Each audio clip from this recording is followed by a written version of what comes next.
बच्चों, अभी तक हमने बात की न्यूटन साहब के फर्स्ट लॉ ऑफ मोशन की। किसकी बात की? न्यूटन साहब के फर्स्ट लॉ ऑफ मोशन की। न्यूटन साहब का फर्स्ट लॉ ऑफ मोशन में हमें क्या पता चला कि न्यूटन साहब का फर्स्ट लॉ ऑफ मोशन तो उन चीजों, उन बॉडीज के लिए है जिन पे कोई फोर्स नहीं लगता है। अब बात करेंगे किसकी? न्यूटन साहब के सेकंड लॉ ऑफ मोशन की। किसकी बात करेंगे बच्चों? न्यूटन साहब के सेकंड लॉ ऑफ मोशन की बात करेंगे। अब आप लोग सोच रहे होंगे कि सर जैसे न्यूटन साहब का फर्स्ट लॉ ऑफ मोशन उन चीजों या उन बॉडीज के लिए था जिन पे कोई फोर्स नहीं लगता था, सॉरी, वैसे ही न्यूटन साहब का सेकंड लॉ ऑफ मोशन तो उन चीजों या उन बॉडीज के लिए होगा जिन पे कोई फोर्स लगता है। अगर आप ऐसा सोच रहे हो तो बिल्कुल सही सोच रहे हो, समझ रहे हो बात को। न्यूटन साहब का सेकंड लॉ ऑफ मोशन किन के लिए है? जिन बॉडीज पे या जिन चीजों पे फोर्स लगता है आपका। यहाँ तक बात कर लिया, ठीक है। अब बात करते हैं न्यूटन साहब का सेकंड लॉ ऑफ मोशन है क्या। देखो, न्यूटन साहब का जो सेकंड लॉ ऑफ मोशन है वो एक टर्म या एक वर्ड को डिफाइन करता है। एंड वो टर्म या वो वर्ड है आपका मोमेंटम। अब मोमेंटम का नाम सुनते ही आप फिर सोचोगे कि सर ये मोमेंटम क्या होता है, ये मोमेंटम होता क्या है। तो बच्चों, इसे हम पी से डिनोट करते हैं या पी से रिप्रेजेंट करते हैं। ये एक वेक्टर क्वांटिटी है।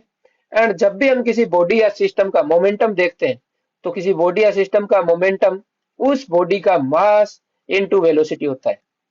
भाई किसी बॉडी या सिस्टम का मोमेंटम क्या होगा?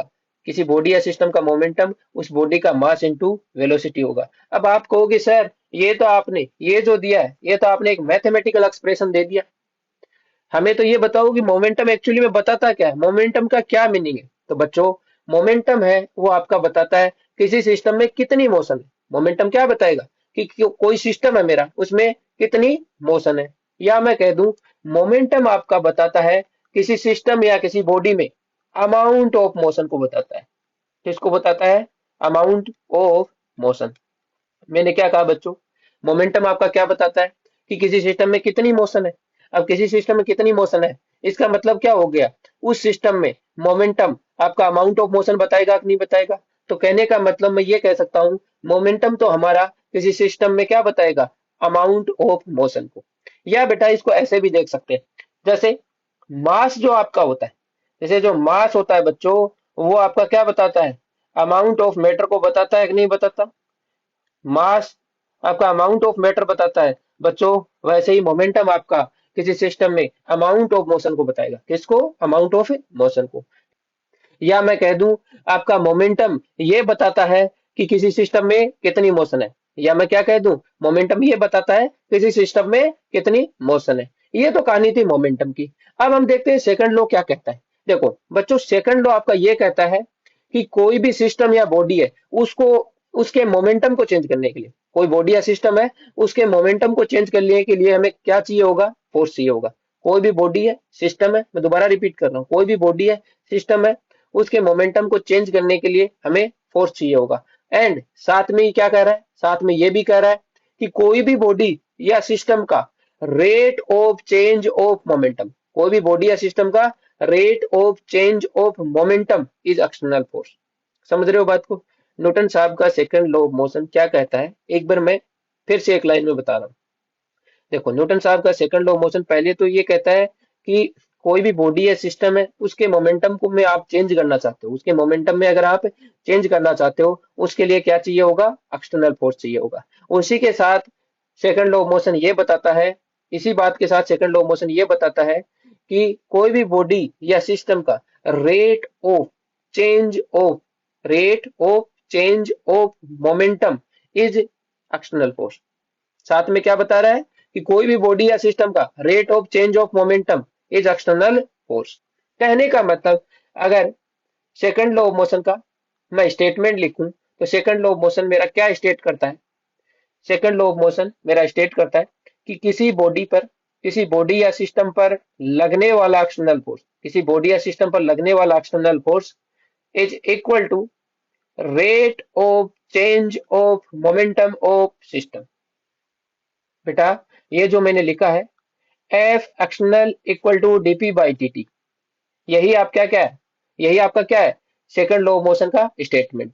क्या है बच्चों ये मैंने कहा है कि किसी बॉडी या सिस्टम पर लगने वाला external force is equal to किसके? डीपी बाई डी टी, जिसको मैं क्या बोल रहा हूं? Is equal to rate of change of momentum of system. बात को समझे कि नहीं समझे? ये सेकंड लॉ का स्टेटमेंट हो गया। या मैं इसको ये कह दूं कि कोई भी बॉडी या सिस्टम पर मेरा लगने वाला एक्सटर्नल फोर्स उस बॉडी या सिस्टम के मोमेंटम के बदलाव के रेट के बराबर होता है। मैं एक बार फिर बोल रहा हूं, या मैं क्या कह सकता हूं, जो मैंने F external equal to DP by D लिखा है, इससे क्या कह सकता हूँ? मैं ये भी कह सकता हूँ कि कोई भी बॉडी या सिस्टम पर लगने वाला एक्सटर्नल फोर्स उस बॉडी या सिस्टम के मोमेंटम के बदलाव के रेट के बराबर होगा। मोमेंटम के बदलाव के रेट के बराबर होगा। ये आपका सेकंड लॉ ऑफ मोशन का स्टेटमेंट था। ठीक है बच्चों, अब यहाँ से कुछ चीजें हम छोटी छोटी बातें और देख सकते हैं। देखो, हमने बेसिक मैथ में ये चीजें पढ़ी भी होंगी कि जैसे अगर इस टाइप पे आ रहा है, इस टाइप का आ रहा है आपका F external equal to DP by D, तो अगर आपके पास कोई पीटी कर्व दिया हो, बच्चों क्या दिया हो? PT curve. आपको कोई पीटी कर्व दिया हो एंड पीटी कर्व का आप स्लोप निकाल लेते हो। क्या निकाल लेते हो? स्लोप। पीटी कर्व है, कोई पीटी कर्व का मतलब है कोई मोमेंटम एंड टाइम के बीच में कर्व दिया है बेटा, एंड उस कर्व का आप स्लोप निकाल लोगे ना, वो आपको, वो स्लोप आपको क्या देगा? फोर्स देगा। क्या देगा आपको? फोर्स। कहने का मतलब पीटी कर्व का स्लोप आपको, स्लोप पीटी कर्व के स्लोप से आपको क्या मिलेगा? फोर्स। ठीक है बच्चों, एंड ऐसे ही मैं यहाँ पे जो ये F external equal to DP by D दे रखा है, उसके dt को मैं इधर ले जाऊं, मैं उसके dt को इधर ले जाऊं, तो ये क्या हो जाएगा मेरा? F external dt equal to dp हो जाएगा कि नहीं हो जाएगा? दोनों तरफ इंटीग्रेशन कर दूं, दोनों तरफ इंटीग्रेशन कर दूं, तो इस डीपी का इंटीग्रेशन करूंगा तो मुझे क्या मिलेगा? चेंज इन मोमेंटम मिल जाएगा कि नहीं मिल जाएगा? Change in momentum, change in momentum F external into dt का इंटीग्रेशन। अब बच्चों मान लो कोई आपको एफ एंड टी के बीच में कर्व दे रखा है। क्या दे रखा है? एफ एंड टी के बीच में कर्व दे रखा है। तो उस कर्व के अंदर जो एरिया होगा, उस कर्व के अंदर जो एरिया होगा, वो आपका क्या होगा? ये एफ dt का इंटीग्रेशन है कि नहीं है? एफ का dt के साथ इंटीग्रेशन होगा कि नहीं होगा? भाई, आपको कोई एफ एंड टी के बीच में कर्व दे रखा है एंड उस कर्व के अंदर आपने एरिया देख लिया, वो एरिया क्या बताएगा? एफ का जो dt के साथ इंटीग्रेशन कर रहा हूं वही बताएगा कि नहीं बताएगा? कहने का मतलब एफ टी कर्व के अंदर जो एरिया आएगा उसकी वैल्यू क्या होगी? इस के इक्वल होगी कि नहीं होगी? या मैं कह दूं इंटीग्रेशन एफ एक्सटर्नल dt के इक्वल होगी कि नहीं होगी? कहने का मतलब अगर इसके इक्वल हुई area under F T curve, वो किसके इक्वल आ जाएगा? आपका चेंज इन मोमेंटम। कहने का मतलब कोई हमें एफ एंड टी कर्व दे रखा है, उसके अंडर, उस कर्व के अंडर अगर मैं एरिया देख लूंगा तो वो मुझे क्या दे देगा बच्चों?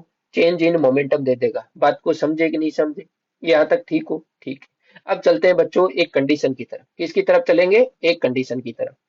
तो कंडीशन जो है हमारी वो ये है कि if mass of A system, if mass of a system is constant। Sir इस कंडीशन का क्या मीनिंग है? बच्चों ऐसे मान लीजिए, जो हम बॉडी ले रहे हैं या जो सिस्टम ले रहे हैं उसका मास क्या है? आपका कांस्टेंट है।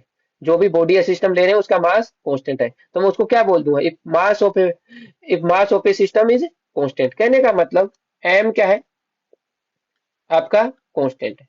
ठीक है बच्चों, हमारे पास या हमारे सिलेबस में या ज्यादातर जो चीजें पढ़ेंगे ना, वो कांस्टेंट मास की ही पढ़ेंगे।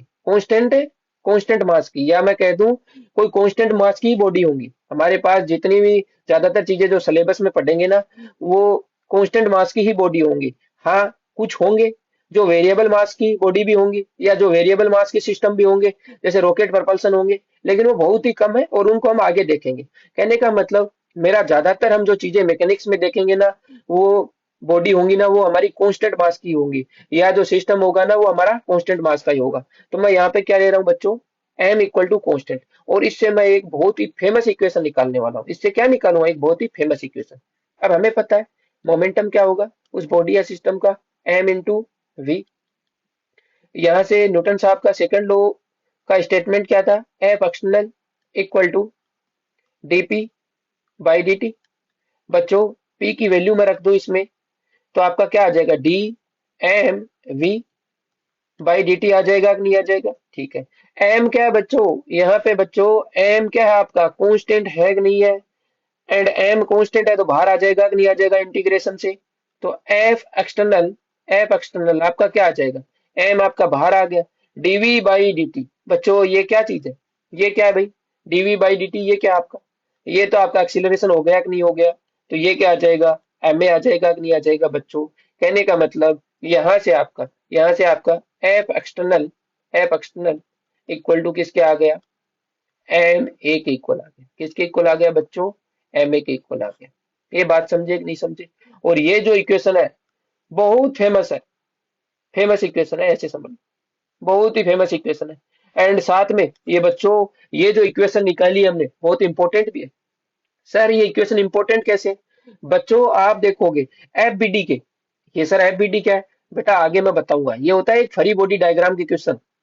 हम कोई क्वेश्चन होंगे एनएलएम में ज्यादातर क्वेश्चन होंगे, उनकी हम क्या बनाएंगे? एफबीडी फ्री बॉडी डायग्राम बनाएंगे और उससे सोल्व करेंगे। तो एफबीडी के ज्यादातर क्वेश्चन इसी इक्वेशन पे बेस्ड होते हैं।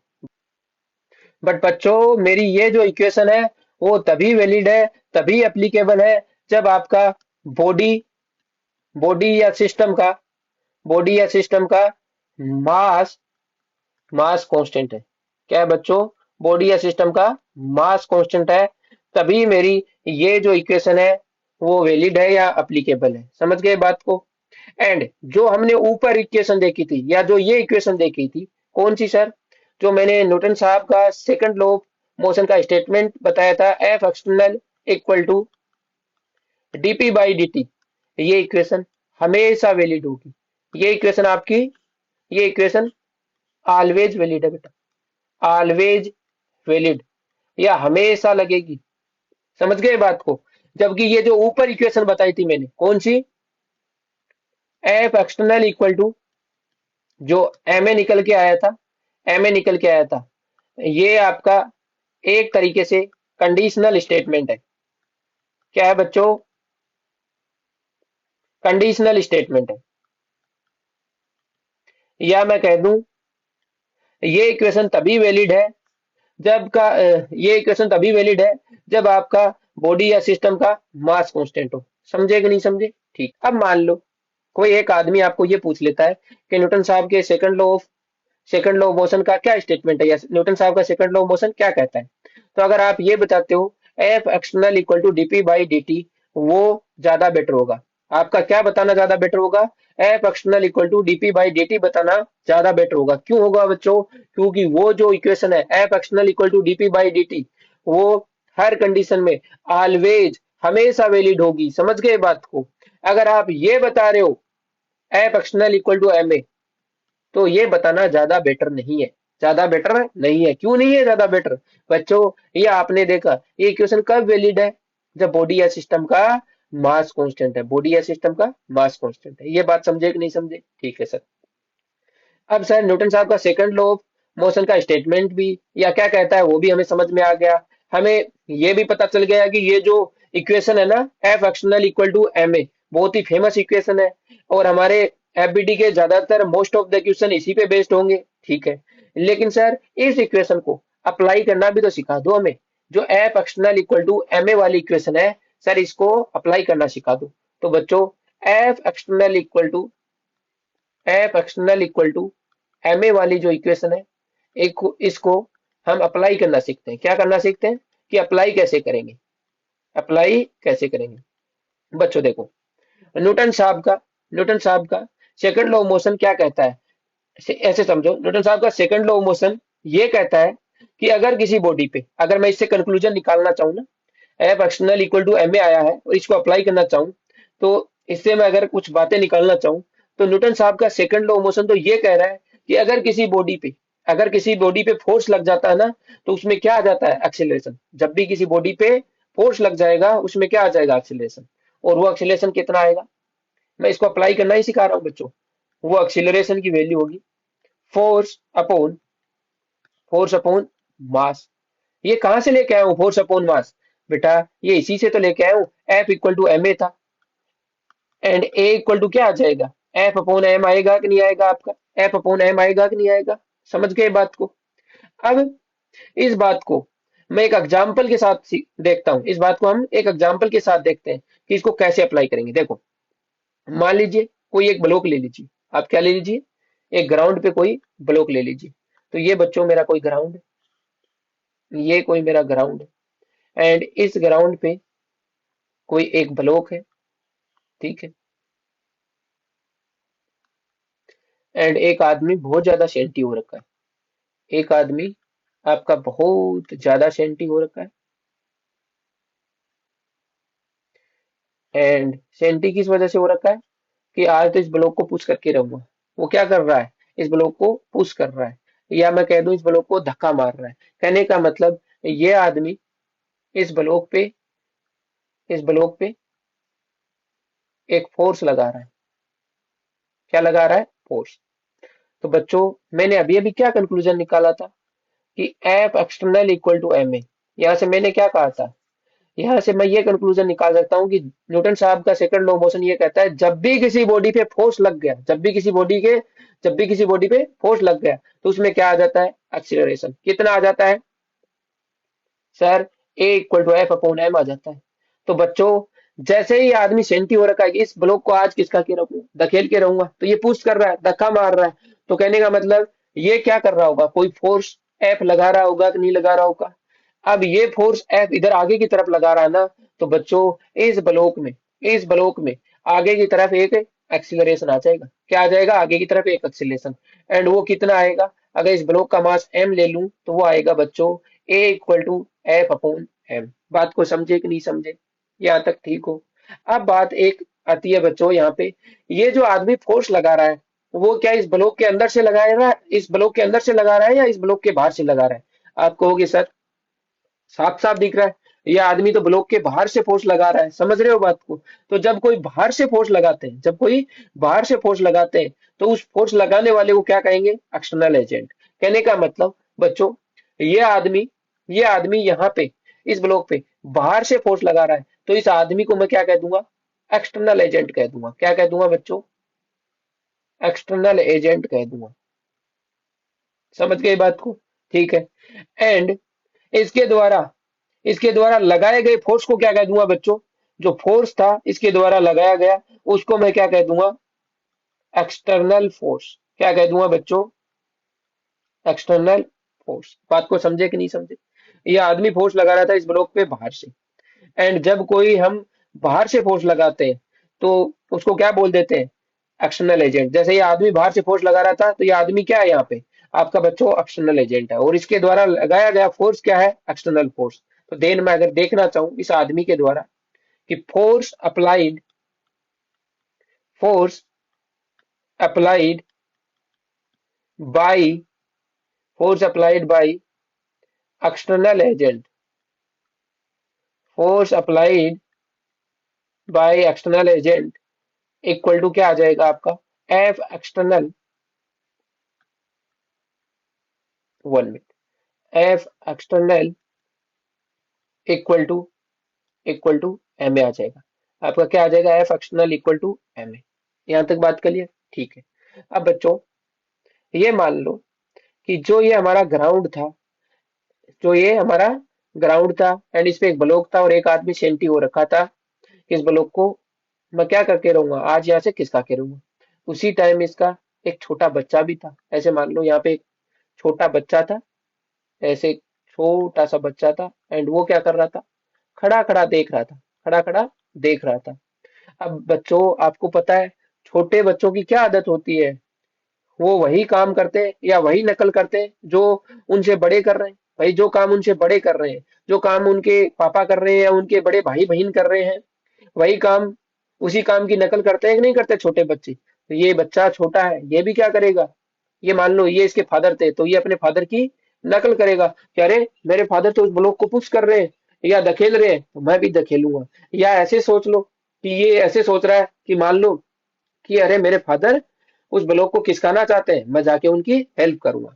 तो बेटा ये जो छोटा बच्चा था वो भी आके यहाँ पे इस ब्लॉक पे लग गया कि मैं अपने फादर की हेल्प करता हूँ।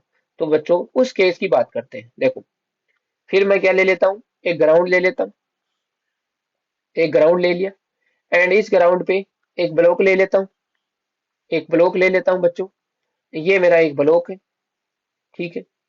एंड अभी तक इस ब्लॉक पे क्या था, एक आदमी सेंटी हो रखा था, एक आदमी सेंटी हो रखा था, बोला आज तो इस ब्लॉक को पुश करके ही रहूंगा, समझ रहे हो बात को। लेकिन अब हमने देखा कि इसका एक छोटा बच्चा, वो भी क्या है, वो भी क्या कह रहा है, अरे मेरे फादर हैं, वो इस ब्लॉक को खिसकाना चाहते हैं, तो मैं उनकी क्या करूंगा, हेल्प जाके। तो वो भी यहाँ पे आके बच्चों ऐसे लग गया और इसको दोनों हाथों से पुश करने लग गया। अब बच्चों ये बताओ, ये एक बड़ा आदमी है जो इसका फादर है, छोटे बच्चे का, वो भी इसको धकेल रहा है, फोर्स लगा रहा है, and छोटा बच्चा भी इसको धकेल रहा है, दोनों ही फोर्स लगा रहे हैं कि नहीं लगा रहे। तो इस बड़े आदमी के द्वारा जो फोर्स लग रहा है, बड़े आदमी के द्वारा जो फोर्स लग रहा है बच्चों, उसको अगर मैं कह दूं F1, क्या कह दूं बच्चों, F1। एंड ये जो छोटा बच्चा है, इसके द्वारा जो फोर्स लग रहा है, उसको मैं बच्चों कह दूं F2। क्या कह दूं, F2। भाई छोटा बच्चा कम फोर्स लगाएगा तो उसका फोर्स अलग होगा कि नहीं होगा, तो बड़े जो इसके फादर ने जो फोर्स लगाया उसको F1 मान रहा हूँ, और ये जो छोटे बच्चे ने जो फोर्स लगाया उसको F2 मान लूँ। अब हमें क्या पता है, न- हमें तो भाई ये जो आया था F external equal to M A को अप्लाई करना ही तो सीखना है कि नहीं सीखना। और हमें पता क्या कंक्लूजन निकाला था, कि जब भी कोई बॉडी पे फोर्स लग जाता है तो उस बॉडी में क्या आ जाता है, एक्सीलरेशन। एंड वो एक्सीलरेशन कितना आता है, कि उस पे नेट फोर्स अपॉन एम, या हमने अभी अभी तक नेट फोर्स की बात मत करो बच्चों, अभी तक नेट फोर्स की बात मत करो, क्योंकि कहोगे कि सर अभी तक तो आपने नेट फोर्स के बारे में बात ही नहीं की, यहाँ आते ही आपने तो पार्टी बदल ली, चेंज कर लिया, यहाँ पे आके आप एफ नेट लिख रहे हो। तो भाई ये समझो मैंने क्या कहा था, जब भी किसी बॉडी पे फोर्स लग जाता है तो उसमें एक्सीलरेशन आ जाता है, कितना आ जाता है, उस बॉडी पे लगने वाला फोर्स अपॉन उसका मास होता था कि नहीं होता था। अब ये बड़ा आदमी एंड छोटा बच्चा इस पे फोर्स लगा रहे हैं, इसको धकेल रहे हैं, तो इस ब्लॉक में भी आगे की तरफ बच्चों एक एक्सीलरेशन आ जाएगा कि नहीं आ जाएगा, आगे की तरफ एक इधर आपका एक्सीलरेशन आ जाएगा कि नहीं आ जाएगा, कितना एक्सीलरेशन आएगा। तो पहले बच्चों टोटल फोर्स तो देखो, भाई टोटल फोर्स क्या लग रहा है इस पे, भाई जितना टोटल फोर्स लग रहा है उसी की वजह से एक्सीलरेशन आएगा कि नहीं आएगा। भाई अब की बार वो बड़ा आदमी भी लगा रहा है, छोटा बच्चा भी फोर्स लगा रहा है, तो इन दोनों फोर्सेज की वजह से ही बच्चों एक्सीलरेशन आएगा कि नहीं आएगा, आगे की तरफ दोनों ही आगे की तरफ धकेल रहे हैं। तो टोटल फोर्स क्या होगा यहाँ पे, F1 प्लस F2 होगा कि नहीं होगा। एंड इसको बच्चों मैं नेट फोर्स कह सकता हूँ, इस ब्लॉक पे लगने वाला नेट फोर्स कह दूं। तो बच्चों क्या मैं इसको ऐसे लिख दूं, F net equal to F1 plus F2 equal to मेरा क्या आ जाएगा, एम ए आ जाएगा कि नहीं आ जाएगा। ये बात समझे कि नहीं समझे, ठीक हो कि नहीं हो। तो बेटा अगर आपको पूछे यहाँ पे आगे की तरफ कितना एक्सेलरेशन आ जाएगा, तो आप क्या कहोगे, F1 plus F2 upon M आ जाएगा, आगे की तरफ इतना एक्सेलरेशन आ जाएगा। ये बात क्लियर है कि नहीं है। लेकिन सर आप तो अभी थोड़ी देर पहले तो बता रहे थे कि जब कोई फोर्स बाहर से लगता है तो वो फोर्स क्या होते हैं, एक्सटर्नल फोर्स होते हैं कि नहीं होते। एंड आपने तो यहाँ पे सिर्फ लिखा है एफ नेट लिखा है, तो बिल्कुल बच्चों यहाँ पे जो आएगा वो क्या आएगा, आपका एफ नेट एक्सटर्नल आएगा। एकदम सही क्या होगा, एफ नेट एक्सटर्नल एकदम सही कब होगा, जब मैं इसको लिखूं F net external equal to F1 plus F2 equal to M A.